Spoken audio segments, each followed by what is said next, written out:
जदि आपण केउ झील को मने मने भल पाउछंती किंतु जेते चेष्टा कले मध्य ताकू पटेई पारुनाहांती ताकू निजर मन कथा कहिबाकू डरुछंती आउ आपण चाहुछंती कि से झील निजे आसी आपणकू भल पाउची बोली कहू तेबे एही नंबर सहित तार नाम लेखिकी तकिया तले रखी दियंतु।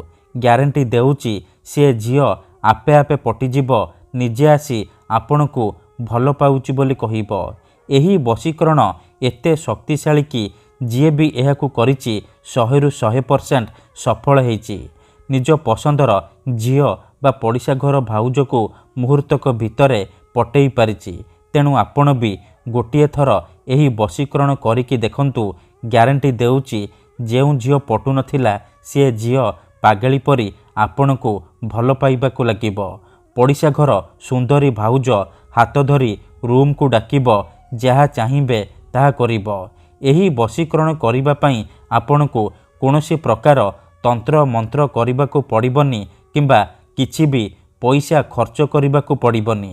केवल मु आपणकू गोटिए नंबर कहिबी, आपणकू सेही नंबर सहित सेही झील बा महिलार नाम लेखिकी तकिया तले रखिबार अछि। ग्यारंटी देउची जेमिति आपण एपटे एही विधि को करिबे सेपटे से झील हेउ बा महिला विचलित होई उठिब, आपणक पाखकू आसीबा पई छटपट हेब। जेपर्यंत आपणक पाखकू आसीनी आपणक सहित संपर्क रखिनी सीए गोटे मुहूर्त भी रही परिबनी। नमस्कार फ्रेंड्स, ओडिया फंडा चैनल को आपण मानकू स्वागत।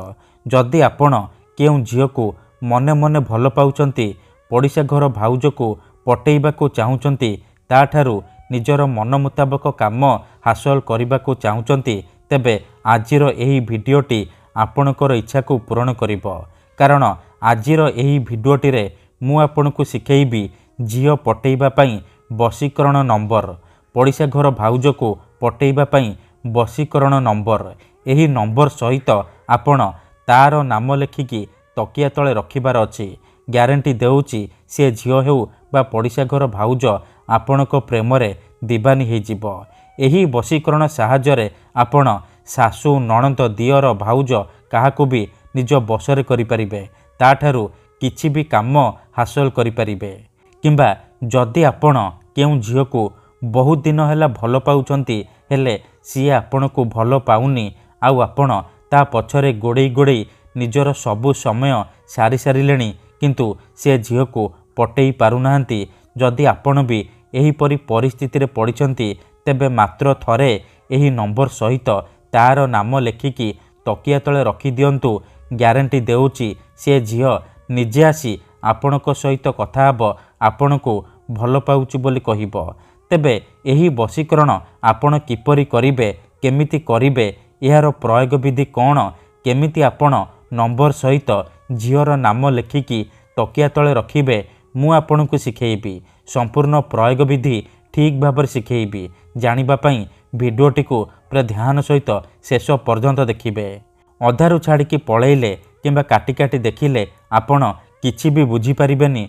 परे आपण कहिबे गुरुजी आपणकर वशीकरण काम करूनी। देखंतु मु आपणकू सबु बेले कहूची जेउपरि आपण भगवान को मानुचंती, भगवान को उपरे विश्वास रखिचंती, निजर सबु दुख कष्ट असुविधा भगवान को जणाउचंती, जदि से असुविधार समाधान न हेला तार माने नुहे कि भगवान नाहांती। सेहीपरि तंत्र मंत्र हुए, वशीकरण काम करे, किंतु एहाकू आपणकू सिद्ध करबाकू पड़िबो। प्रयोग विधि को ठीक भाबरे करबाकू पड़िबो। मु आपणकू जेमती शिखेइबी आपणकू ठीक सेहीपरि करबाकू पड़िबो। तेबे जाई मु आपणकू ग्यारंटी देउची आपण जहाकू चाहिए ताकू निज बसरे करिपारिबे। सुंदरी सुंदरी झील को मुहूर्तक भितरे पटेई पारिबे। पड़िशा घर सुंदरी भाउज ठारू किछि भी काम हासिल करिपारिबे।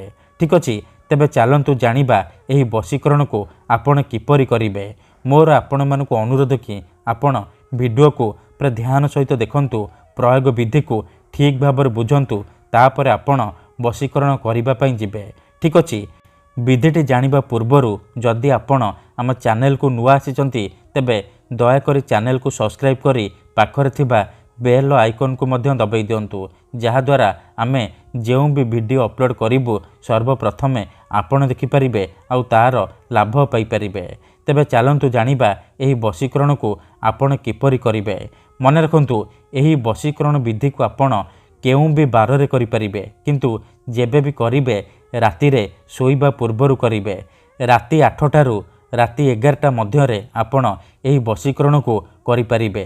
ପ୍ରଥମେ ଆପଣ କ'ଣ କରିବେ, ଖଣ୍ଡେ ସାଧା କାଗଜ ଆଣିବେ, କଳା ରଙ୍ଗର କଲମ ଆଣିବେ ଆଉ ଅଳ୍ପ ଟିକେ ଲାଲ ସିନ୍ଦୁର ଆଣିବେ। ଏତିକି ଜିନିଷ ଆଣିସାରିବା ପରେ ଆପଣ ନିଜର ଶୋଇବା ସେଜ ଉପରେ ବା ବିଛଣା ଉପରେ ବସି ପଡ଼ିବେ।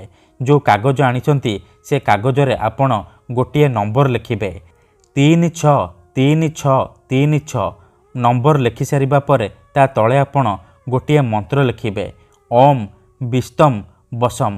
ଏହି ମନ୍ତ୍ରକୁ ଲେଖିବେ। ଲେଖିସାରିବା ପରେ ତା ତଳେ ଆପଣ ଝିଅର ନାମ ଲେଖିବେ ଆଉ ତା ପାଖରେ ନିଜର ନାମ ଲେଖିବେ। ଲେଖିସାରିବା ପରେ ସେ କାଗଜରେ ଭଲ ଭାବରେ ସିନ୍ଦୁର ଲଗାଇଦେବେ। ଏତିକି କରିସାରିବା ପରେ ସେ କାଗଜକୁ ଭଲ ଭାବରେ ମୋଡ଼ିକି ଡାହାଣ ହାତରେ ମୁଠେଇକି ଧରିବେ ଆଉ ଓମ୍ ବିଷ୍ଟମ୍ ବସମ୍, ଓମ୍ ବିଷ୍ଟମ୍ ବସମ୍ ଏହିପରି 3 ଥର କହିବେ। 3 ଥର କହିସାରିବା ପରେ ମୁଠା ଖୋଲିବେ ଆଉ ସେ କାଗଜରେ ଗୋଟିଏ ଥର ଫୁଙ୍କିଦେବେ। ଏତିକି କରିସାରିବା ପରେ ସେ କାଗଜକୁ ନିଜର ତକିଆ ତଳେ ରଖିକି ଶୋଇପଡ଼ିବେ। ଗ୍ୟାରେଣ୍ଟି ଦେଉଛି, ଏତିକି କରିକି ଦେଖନ୍ତୁ, ସେ ଝିଅ ହେଉ ବା ପଡ଼ିଶା ଘର ଭାଉଜ ଆପେ ଆପେ ପଟିଯିବ। ଧନ୍ୟବାଦ।